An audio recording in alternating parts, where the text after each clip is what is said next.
बहुत बहुत स्वागत है नॉन कोडर सक्सेस के एक और वीडियो में। तो आज हम लोग भाई पढ़ने वाले हैं जावा स्क्रिप्ट के बेस्ट प्रैक्टिस क्या होता है। अभी तक हमने भाई बहुत सारी जावा स्क्रिप्ट से रिलेटेड सारे टॉपिक डिस्कस किए हैं। तो अब भाई समय आ गया है बेस्ट प्रैक्टिस क्या होती है उन चीज़ों को डिस्कस करने का। एक अच्छा डेवलपर भाई बेस्ट प्रैक्टिस ज़रूर फॉलो करता है किसी भी लैंग्वेज का, क्योंकि भाई उसी में होता है सही तरीका किस तरह से आपको कोडिंग करना है। तो अगर आपने भाई मेरा लास्ट वीडियो नहीं देखा है जो कि क्लास पे था, वो अगर आपने नहीं देखा तो उसको मैं आपको आई बटन में दे दूंगा, आप देख लीजिएगा, क्योंकि भाई उसमें मैंने बहुत अच्छे से उसको एक्सप्लेन किया है। अभी आगे और भी बहुत सारे टॉपिक आएंगे उससे रिलेटेड। तो चलिए फटाफट करते हैं वीडियो को स्टार्ट। मेरा नाम भाई शुभम, मुझे 8+ एक्सपीरियंस, और अपने एक्सपीरियंस के बेसिस पे मैं आपको सिखा रहा हूँ प्रोग्रामिंग, और आप देख रहे हैं मेरी जावा स्क्रिप्ट की 2024 रोड मैप। और ये है भाई मेरे backend main backend road map का पार्ट। चलो करते हैं स्टार्ट, आ जाओ। हम लोग भाई आज जो है जावास्क्रिप्ट पे जो बेस्ट प्रैक्टिस है इन चीज़ों पे बात करने वाले हैं। पहले मैं आपको ये बता देता हूँ। पहला तुम्हारा भाई है कि ग्लोबल वेरिएबल को अवॉइड करना चाहिए। दूसरा है avoid new keyword, avoid double comparison जो करते हैं हम लोग, और अवॉइड यूएल। ठीक है, इन पे हम लोग बात करेंगे क्योंकि यही मेन चीज़ है इसके अंदर जावास्क्रिप्ट में भाई, जिन पे हम लोग को बेस्ट प्रैक्टिस फॉलो करना बहुत इंपॉर्टेंट है। कम से कम बेसिक लेवल पे अगर ये आप कर देंगे तो आपका 70% इश्यूज जो होंगे, आपके बग होंगे जो कोड के, वो ऑटोमेटिक फिक्स हो जाएंगे। ठीक है, तो पहला है हमारा भाई अवॉइड ग्लोबल वेरिएबल्स। तो क्यों हम लोग भाई ग्लोबल वेरिएबल अवॉइड करेंगे? क्योंकि देखिए ये जो है आपका क्या है कि अगर आप कोई भी वेरिएबल ग्लोबल डिफाइन करेंगे तो ये किसी भी स्क्रिप्ट या किसी भी फंक्शन या किसी भी वैल्यू के थ्रू ये ओवरराइड हो सकता है। ठीक है, जिसकी वजह से भाई हम लोग को अवॉइड करना चाहिए कि हम लोग अपना जो ग्लोबल वेरिएबल है उसको ग्लोबल वेरिएबल में किसी भी वेरिएबल को डिफाइन करें। ठीक है, मतलब ग्लोबल में किसी वेरिएबल को डिफाइन करें। फिर अब ग्लोबल में नहीं करें तो कब करें? हमेशा क्या है, always declare local variables. Local variable हमेशा डिक्लेयर करना चाहिए। लोकल वेरिएबल मतलब क्या हो, मान लीजिए आपका कोई फंक्शन है, आप फंक्शन के अंदर कोई भी लॉजिक लिखते हैं, तो जो भी वेरिएबल है उसको फंक्शन के अंदर डिक्लेयर करिए। Var let const keyword use करके करिए। अदरवाइज अगर आप ये कीवर्ड यूज़ करके नहीं डिक्लेयर करेंगे तो ये ग्लोबल वेरिएबल हो जाएंगे अगेन। तो बेटर है कि आप इनको फंक्शन के अंदर ही डिक्लेयर कीजिए, जो भी फंक्शन की लॉजिक है उस पे वो काम करेगा। और आपको हमेशा वेर लेट कॉन्स्ट यूज़ करके ही भाई डिफाइन करना है। बिना अगर आप इन कीवर्ड के डिफाइन करेंगे तब आपको प्रॉब्लम आ सकती है, क्योंकि आपको पता होगा कि अगर आप कोई भी वेरिएबल डिफाइन नहीं करते हैं जावास्क्रिप्ट में तो वो ग्लोबल वेरिएबल बन जाता है।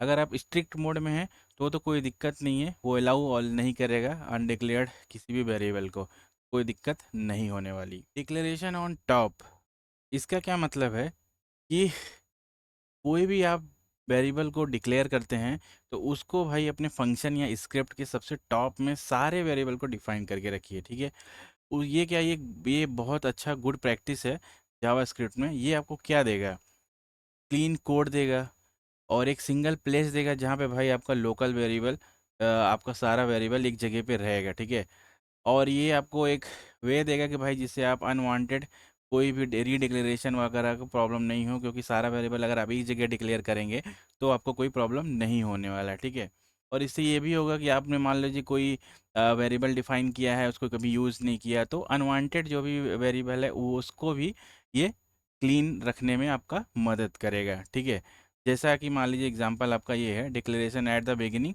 जैसे मान लीजिए first name, price name, discount है, जो भी वेरिएबल है वो सब यहाँ या ऊपर आप डिक्लेयर कर लीजिए।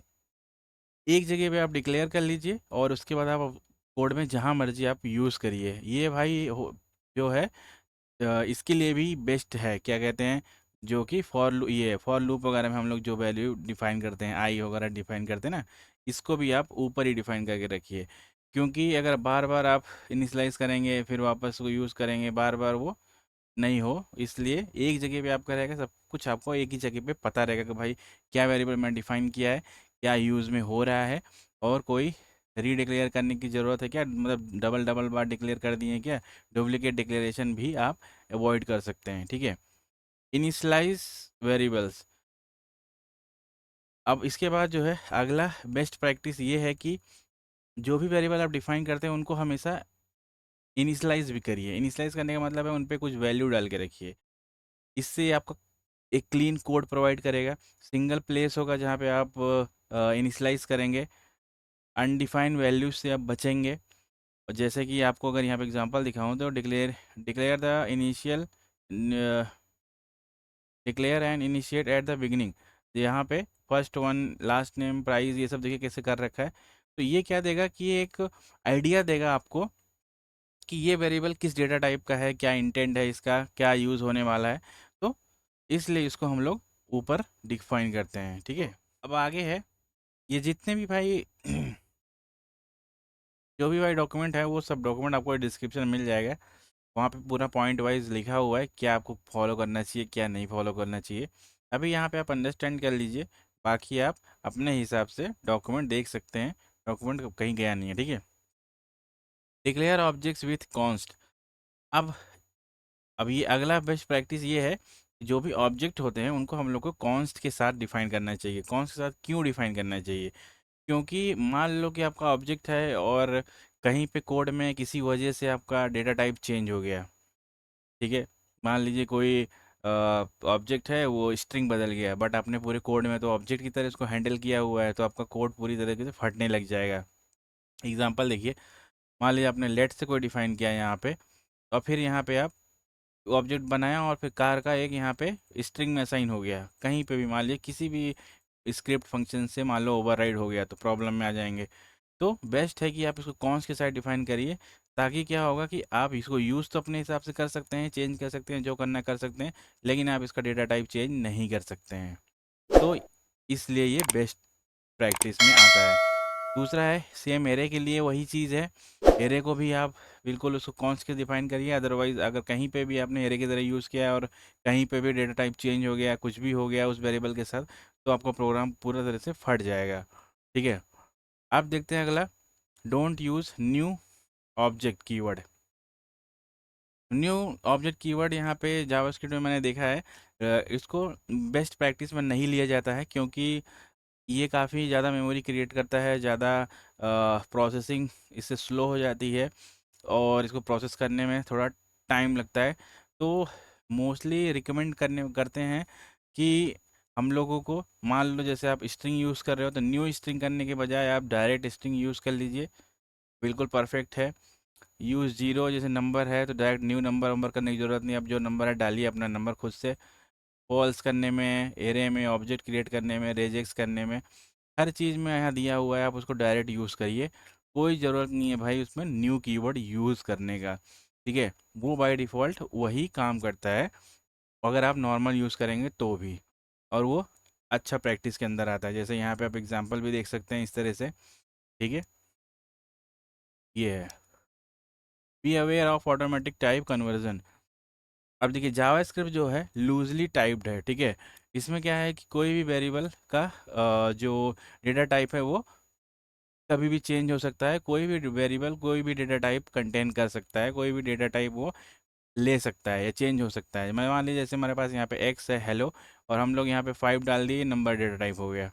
ठीक है, तो इस तरह की चीज़ों को भी ध्यान ध्यान रखना है कि भाई मान लीजिए आपने किसी चीज़ को स्ट्रिंग से हैंडल किया है, नंबर में चेंज हो जाए, तो इस पे थोड़ा ध्यान देना पड़ेगा आपको। ठीक है, अब देखिए be aware that number of can be accidentally be converted to string और N A not a number.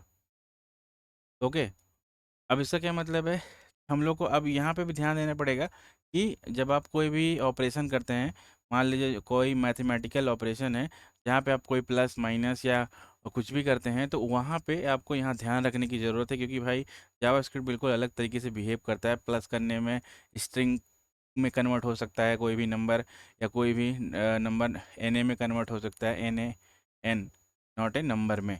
जैसे कि आपको मैं एग्जांपल बताता हूँ, जैसे यहाँ पे 557 होता है, मतलब 5 + 7 किए 12 आएगा, बट अगर 5 + 7 स्ट्रिंग वाला करेंगे तो ये 57 हो जाएगा, स्ट्रिंग में कन्वर्ट हो जाएगा। ये भी करेंगे तो 57 में हो जाएगा।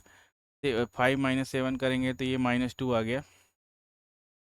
5 - 7 करेंगे तो ये -2 है, देखो अब अब इसमें क्या है कि स्ट्रिंग के अंदर जो है माइनस करने में ये काम, माइनस करने में स्ट्रिंग में नहीं चेंज होगा, प्लस करने में देखिए चेंज हो रहा है यहाँ पे। तो कितनी सारी केसेस हो सकते हैं इंटरव्यू वगैरह में, कितनी सारी चीज़ें इस पे पूछा जा सकता है। ठीक है। अब यहाँ पे देखिए 5 - x कर दिए, ये कोई ए स्ट्रिंग है, ये कोई स्ट्रिंग वैल्यू है, ये 5 नंबर है। अब यहाँ पे क्या आ गया, एन ए आ गया, नॉट ए नंबर वैल्यू आ गया। तो इस तरह की चीज़ों से आपको बच के रहना है। ठीक है।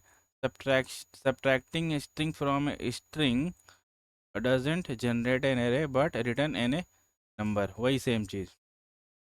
ठीक है। ये देखिए, अब उसके बाद आता है कंपेयर करने का operator. Use triple, triple comparison, triple वाला डैश डैश। अब यहाँ पे ये क्यों यूज़ करना है इसका मैं आपको बताता हूँ एग्जांपल। देखो, 0 डबल इक्वल टू आप लगाएंगे तो यहाँ पे ये क्या आ रहा है, ट्रू। ठीक है। अगर आप यहाँ पे 1 डबल इक्वल टू ये करेंगे तो भी ट्रू, 1 डबल इक्वल टू तो भी ट्रू। पर ये स्ट्रिंग है, ये नंबर है, ये नंबर है, ये स्ट्रिंग है, ये बुलियन है, नंबर है। अगर आप डबल यूज़ करेंगे तो ये आप एक्यूरेट आपको नहीं मिलेगा। इस केस में ये तो है नहीं सेम, ये भी सेम नहीं है, और ये भी सेम नहीं है। अगर आप ट्रिपल यूज़ करेंगे तब आप देखिए, तब आपको सही वैल्यू मिलेगा। ठीक है। तो इसमें वही चीज़ है कि अगर आप डबल ऑपरेटर यूज़ करते हैं तो comparison operator always convert to matching type before compare comparison, और ट्रिपल करेंगे to force compare of values and type. ठीक है। तो ये इसमें डिफरेंस है। ये क्या करता है, जो ट्रिपल ऑपरेटर है ये डेटा टाइप के बेसिस पे भी आपको कंपेयर करता है, जिसकी वजह से आपको इस तरह से एक्यूरेट वैल्यू आएगी। तो ये नंबर है, ये चीज़ है, और ये क्या होता है, ये इग्नोर कर देता है डेटा टाइप को, वो सिर्फ डायरेक्ट वैल्यू को मैच करता है। तो यहाँ इस तरह की चीज़ों के लिए बहुत इंपॉर्टेंट है आपको समझना कि भाई इसको किस तरह से आपको हैंडल करना है, क्योंकि ऐसे मैंने कंपैरिजन देखे हैं, लोग बहुत ज़्यादा उनको लगता है स्ट्रिंग आ रहा है, हाँ 1 से कर देंगे तो हो जाएगा, अगर डबल लगाएंगे तो वो ट्रू हो जाएगा, बट वो 1 है और वो नंबर है। समझ रहे हो, तो ये चीज़ है। Use parameter defaults. अब इसमें क्या है कि मान लीजिए आपका कोई फंक्शन है, अब मान लीजिए आपने 2 पैरामीटर डाला है, तो हमेशा भाई इसको ज़रूर चेक कर लें कि भाई जो फंक्शन आपने जो भी आपने यहाँ पे असाइनमेंट डाल किया है, जो भी वैल्यू अपने पैरामीटर पास किया है, वो वैल्यू है कि नहीं है। अगर नहीं है तो आप उसको डिफ़ॉल्ट वैल्यू ज़रूर उसमें सेट करें। ठीक है। क्योंकि अगर आपका डिफ़ॉल्ट वैल्यू नहीं होगा, अगर अनडिफाइन हुआ या कुछ हुआ, तो आपका कोड ब्रेक हो जाएगा और कोड आपका फट जाएगा, आपको एरर आएगा। और ES6 में भाई यहाँ पे देख सकते हैं, डायरेक्ट आप फंक्शन के अंदर ही इस तरह से A=B, A=A, ऐसे आप फंक्शन के अंदर ही डिफ़ॉल्ट वैल्यू सेट कर सकते हो। अगर ये वैल्यू नहीं होगा तो ये 1 ले लेगा। ठीक है। और फिर आता है भाई स्विच स्टेटमेंट का एक और यहाँ पे चीज़ है। स्विच स्टेटमेंट में क्या बोलता है, always end your switch statement with default even if you think there is no need for it. ठीक है। तो ये हमेशा भाई इसमें आपको एक डिफ़ॉल्ट लेना बहुत इंपॉर्टेंट है। अगर आप डिफ़ॉल्ट लेते हैं तो ये बेस्ट प्रैक्टिस है, आपको डिफ़ॉल्ट ज़रूर लेना चाहिए सारे केस के साथ। ठीक है।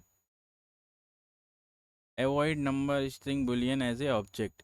वही चीज़ है, जैसे आपका ये स्ट्रिंग है, आपको इस तरह से क्रिएट करने की कोई ज़रूरत नहीं है। और वही चीज़ है ये वाला, avoid using eval। eval function is used to run text as a code. In almost all the cases it should not be necessary to use it. It is allowing arbitrary code to be run. It also represent a security problem. तो eval का मतलब समझ गया आप? कोई भी इसके अंदर आप जावा स्क्रिप्ट रन करा सकते हो। ठीक है। ईवेल के अंदर आप अगर आप एज ए टेक्स्ट कोई भी जावास्क्रिप्ट कोड पास कर दोगे तो ये उसको एग्जीक्यूट कर देगा। समझ रहे हो, तो कितना बड़ा प्रॉब्लम है, कोई स्क्रिप्ट को ले सकता है, कोई फंक्शन को एग्जीक्यूट कर सकता है, या कुछ भी करवा सकता है ये। अगर आप इसको यूज़ करते हैं तो लोग अगर वहाँ पे एज ए पैरामीटर वो कोई भी जावास्क्रिप्ट कोड पास कर सकता है जो आपके कोड को ब्रेक कर दे या हैक कर लें या कुछ भी कर लें, सिक्योरिटी रीजंस से इसको अवॉइड किया जाता है यूज़ करने से। तो बहुत केस में हो सकता है आपको ज़रूरत पड़े कि आपको यूज़ करना है, बट मोस्टली रिकमेंड किया जाता है कि इसको आपको यूज़ नहीं करना चाहिए। आई होप कि आपको ये वीडियो हमारा अच्छा लगा होगा, और अगर आपको अच्छा लगा और समझ आया तो भाई एक लाइक कमेंट ज़रूर करिएगा। मैं इसी तरह का आपके लिए बहुत सारे भाई टॉपिक, नए नए वीडियोस लाते रहूँगा। तो मिलते हैं आपसे नेक्स्ट वीडियो में। Thanks for watching. Bye bye, tata, see you.